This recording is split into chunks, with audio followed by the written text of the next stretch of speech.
Behind high walls, an abandoned house in Jamaica quietly tells a story that music alone cannot explain. Max Romeo was a giant of roots reggae, a voice that shaped protest, belief, and cultural identity for generations. Yet his life ended far from celebration, leaving behind silence, unanswered questions, and a legacy scattered between records and reality. How did a man whose music traveled the world arrive at such a quiet ending? To understand that contrast, we have to trace the journey that built his career and the choices that defined it. Born on November 22, 1944 in St. Dacre, St. Anne, Jamaica, Max Romeo entered life far from the centers of power or culture. His childhood was shaped by rural hardship, and by the age of 14, he had already left home to work on a sugar plantation outside Clarendon.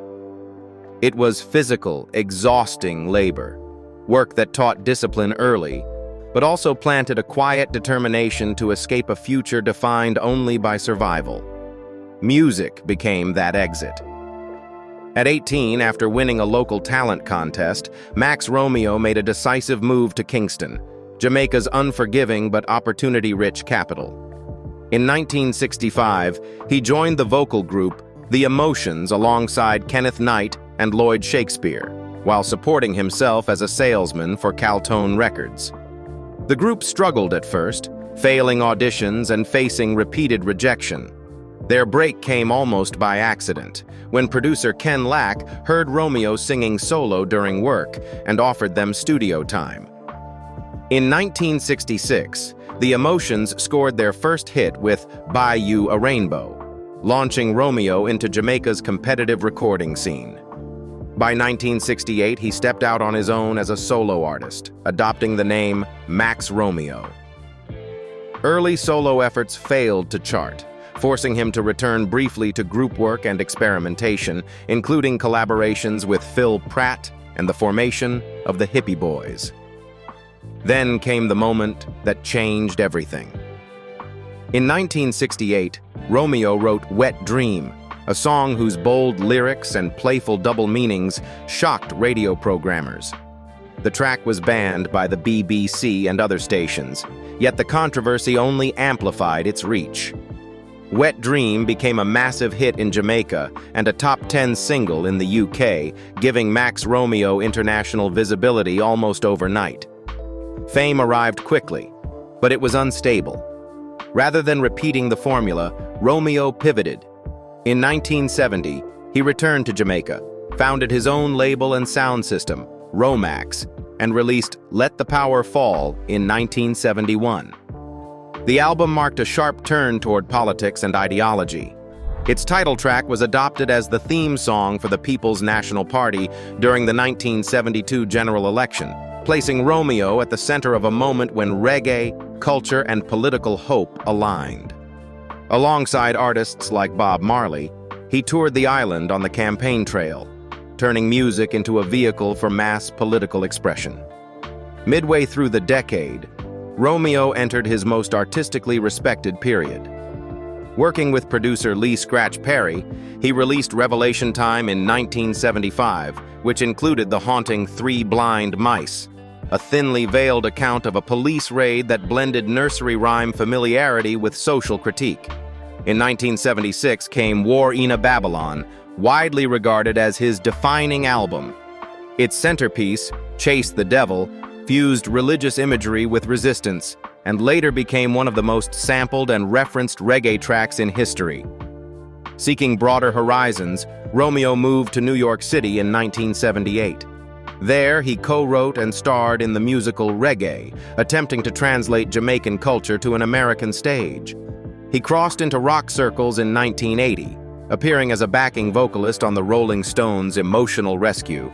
And in 1981, Keith Richards returned the favor by co-producing Holding Out My Love to You. The album failed to break the North American market, signaling the limits of crossover success. In later decades, Romeo worked steadily rather than spectacularly, recording with Josh Shaka, Mafia, and Fluxy, and releasing projects that reinforced his roots identity. In 2014, Father and Sons marked a personal chapter, created alongside his children. And while his music continued to travel the world, another part of his story remained still, waiting quietly behind locked gates and high walls. That brings us to the place where his journey seems to pause. The abandoned house he left behind. Abandoned house. Set within a middle to high-income neighborhood, the abandoned house linked to Max Romeo stands behind tall concrete walls, sealed off from the street and from time itself. Decorative iron railings and wire mesh fencing still frame the property, suggesting protection, intention, and permanence. From the outside, nothing appears broken. What's striking is not decay, but absence. The ground floor was clearly designed for a settled family life. A formal foyer leads into a living room and TV area meant for daily routine rather than display. There is a bedroom and bathroom on this level, along with a large rear porch that once opened the house toward outdoor space. A double garage with automatic doors speaks to comfort and planning. Upstairs, the layout becomes more personal. A large rear balcony and front porch create multiple quiet viewing points, spaces for air, reflection, and distance from the street. 2 additional bedrooms and a shared bathroom sit alongside the master suite, complete with an ensuite bathroom, jacuzzi, and a large walk-in closet. Oak and ceramic tile floors run throughout the home, reinforcing a sense of solidity and care rather than extravagance. The property is fully equipped. A security camera system remains in place. Solar water heating, an electric water pump, and an underground water tank point to self-sufficiency. Outside, landscaped grounds, fruit trees, and a paved driveway complete the picture of a home designed to last. This was not a rushed build. It was a residence meant to be lived in, protected, and returned to. And yet, it wasn't. Despite its outwardly maintained appearance, the house now sits unused. There is no clear public record of when Max Romeo acquired it, how long he lived there, or why it was ultimately abandoned. No official explanation has surfaced. No statements clarify whether financial strain, legal disputes, relocation, or personal choices led to its silence. The structure remains intact, but its purpose has vanished. The gates remain closed. The rooms remain ready, but no one returns. And that raises an unavoidable question. How does a man whose music traveled the world, sampled, licensed, and replayed for decades, leave behind a house like this, complete, protected, and yet abandoned? To answer that, we have to follow the money, the contracts, and the numbers behind the music, and step into Max Romeo's income and financial reality. Income and net worth. At the time of his death in April 2025, Max Romeo was estimated to have a net worth between $1 and $3 million, a figure that feels modest when measured against the global reach of his music. Over 6 decades, his voice traveled far beyond Jamaica, yet the financial return rarely matched the cultural impact. Romeo's income was built through traditional channels, album releases, touring, and performance fees. Records like War Ina Babylon became cornerstones of roots reggae history, but physical and digital sales generated limited long-term revenue, especially under contracts common in the 1970s. Live performances remained his most reliable source of income, sustaining his career well into later life. The deeper complications surfaced in 2023, when Romeo filed a $15 million lawsuit against Universal Music Group and Polygram. He alleged that from 1976 to 2021, nearly 50 years, he had not been properly paid mechanical, performance, publishing, or synchronization royalties across 19 songs. These were not obscure tracks. His work had been sampled, licensed, and reused in films, video games like Grand Theft Auto, San Andreas, and by major artists including Jay-Z and The Prodigy. The music was everywhere. The payments, according to Romeo, were not. The case exposed a harsh reality shared by many reggae pioneers. Contracts signed early, limited legal protection, and a system that favored distributors over creators. Even as his songs continued to generate value for corporations and pop culture, Romeo found himself fighting late in life to reclaim what he believed was rightfully his. Yet money was never the final measure of Max Romeo's life. Beyond contracts and courtrooms, his focus often shifted toward people, purpose, and responsibility. And that leads us to the next chapter, how his values extended beyond music and into philanthropy and community. Philanthropy. Long before philanthropy became a public performance, his music consistently addressed poverty, inequality, injustice, and the lived realities of ordinary Jamaicans. Unlike celebrities who attach their names to large institutions, Max Romeo's giving was quieter and deeply personal. After his passing, his family established the Zana Romeo Foundation, named after his daughter Azana, also known as Zana Romeo.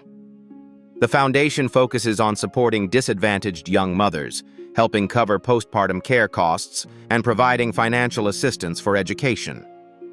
While Romeo himself was never one to publicly advertise charity work, the foundation reflects values he lived by, especially in his later years when family became central to his world.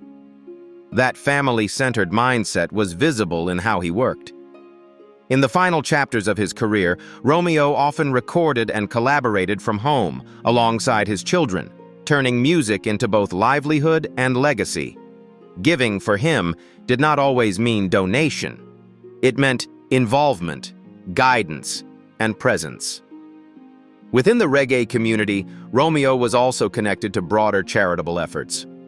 He was honored at events such as the Bob Marley charity football match around 2015, alongside fellow icons like Burning Spear and Sugar Minot.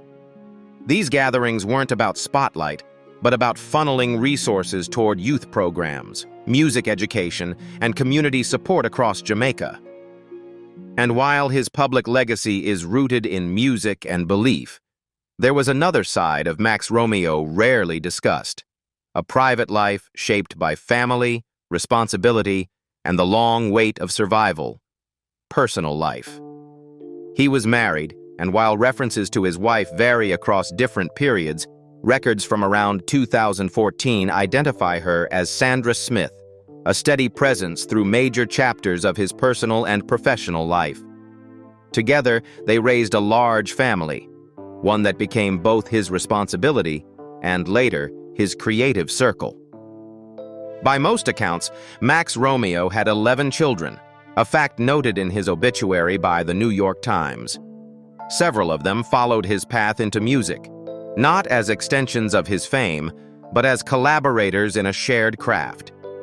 His youngest daughter, Zana Romeo, born Azana Makeda Smith in 1994, emerged as a recording artist in her own right, frequently performing alongside her father and helping manage aspects of his work in later years. His son, Azidzi Romeo, also pursued music, appearing on stage with him, while sons Ronaldo and Romario, known together as the Rominal or Romanal duo, collaborated with him on the 2014 album Father and Sons.